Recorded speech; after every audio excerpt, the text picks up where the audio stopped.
Olá pessoal, tudo bem? Bom, vamos lá, né? Mais uma sequência aí de questões da prova de escrevente do Tribunal de Justiça do Estado de São Paulo, 2015. O segundo texto dessa prova, né? Palavras, percebemos, são pessoas. Algumas são sozinhas. Abracadabra, eureka, bingo. Outras são promíscuas, embora prefiram a palavra gregária.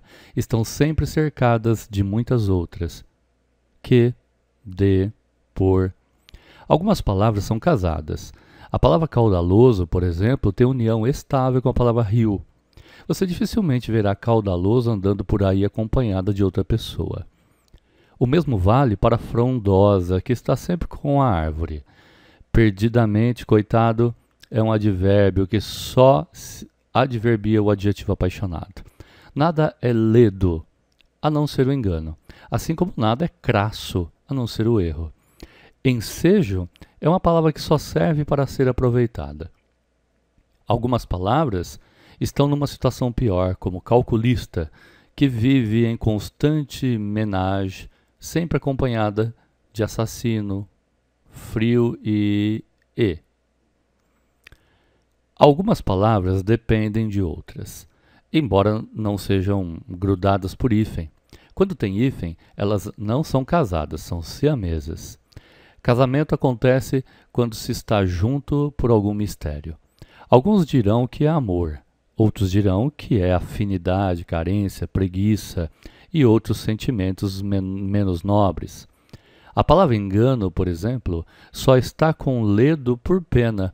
Sabe que ledo, essa palavra moribunda, não iria encontrar mais nada a essa altura do campeonato. Esse é o problema do casamento entre as palavras, que por acaso é o mesmo do casamento entre pessoas. Tem sempre uma palavra que ama mais.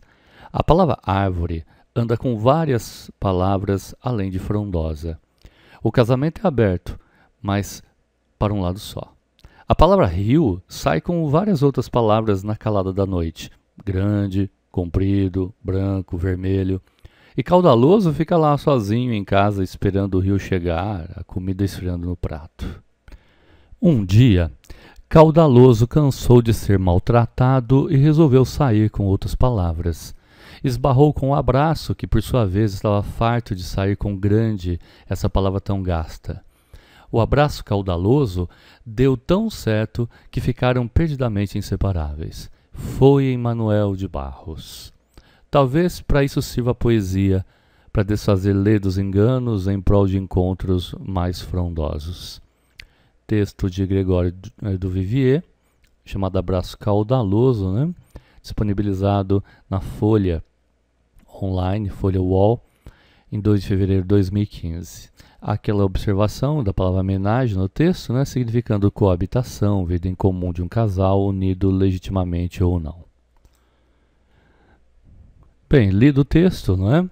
Nós podemos já encarar então a primeira questão desse texto, que é a questão 10 do concurso de escrevente, não é isso? Vamos lá. 10. A partir da ideia de que palavras são pessoas, o autor atribui às palavras, então, as palavras são pessoas, né? O autor atribui às palavras caracterização própria de humanos. É correto afirmar que nesse procedimento ele emprega termos de uso regional? Bem, não identificamos isso. Expressões de vocabulário técnico, ele não aborda vocabulário técnico. Palavras em sentido figurado, isso sim.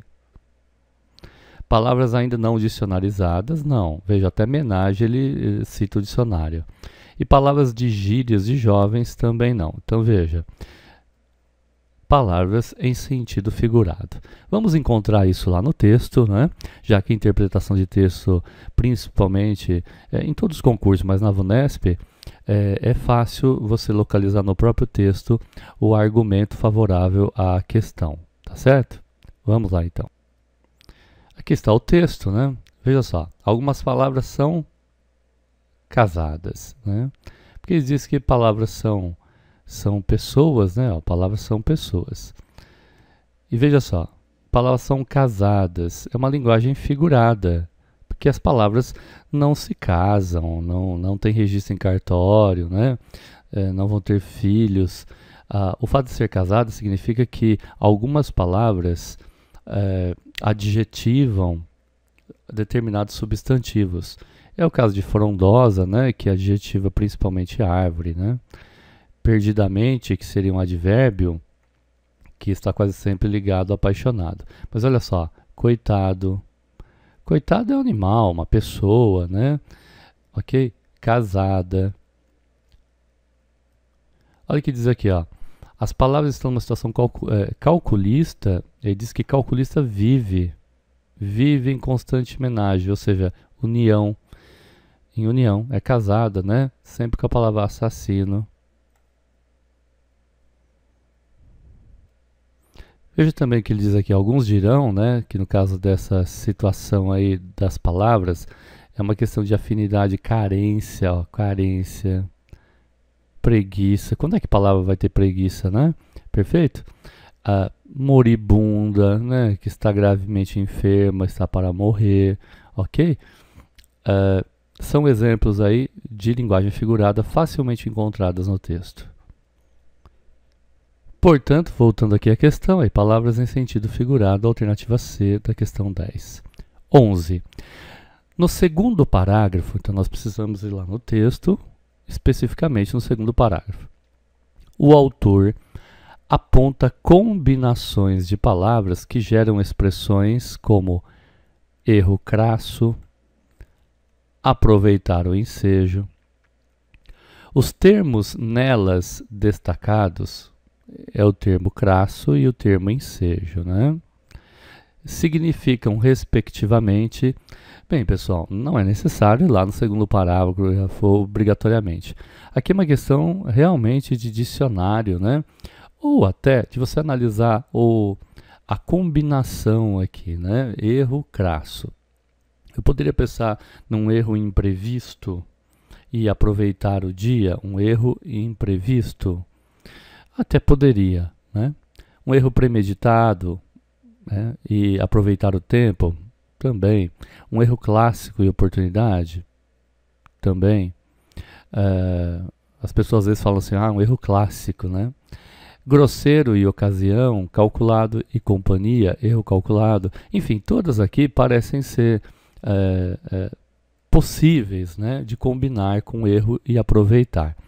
Todavia, pessoal, crasso é grosseiro e ensejo é ocasião. Ok? Questão de dicionário mesmo.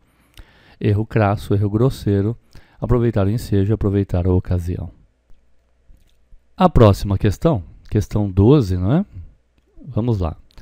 Observe o comentário acerca de advérbio e de adjetivo expresso na frase. Então, olha só a importância, hein? Advérbio e adjetivo.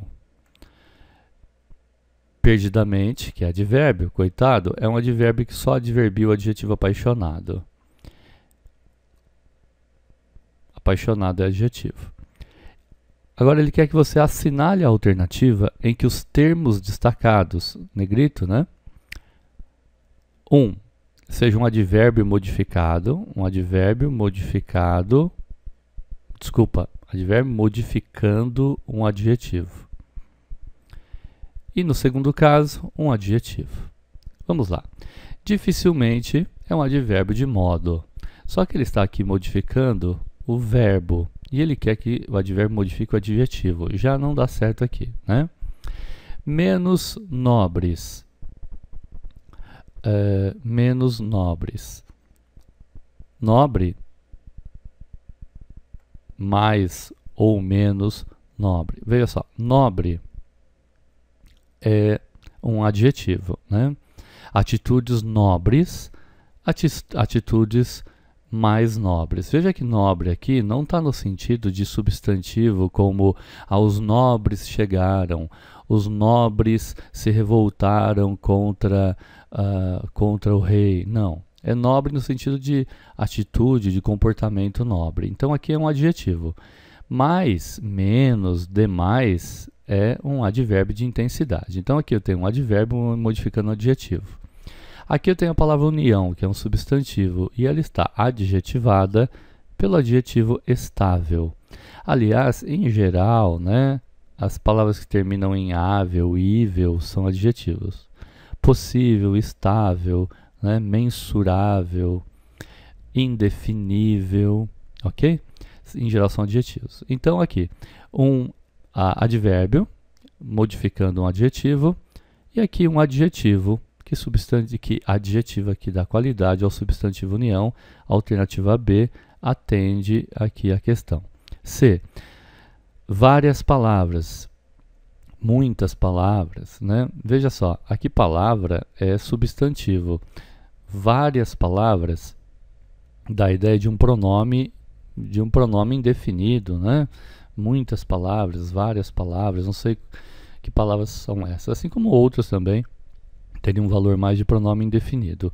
Moribunda, sim, é um adjetivo e aí que daria certo, mas aqui não dá. D.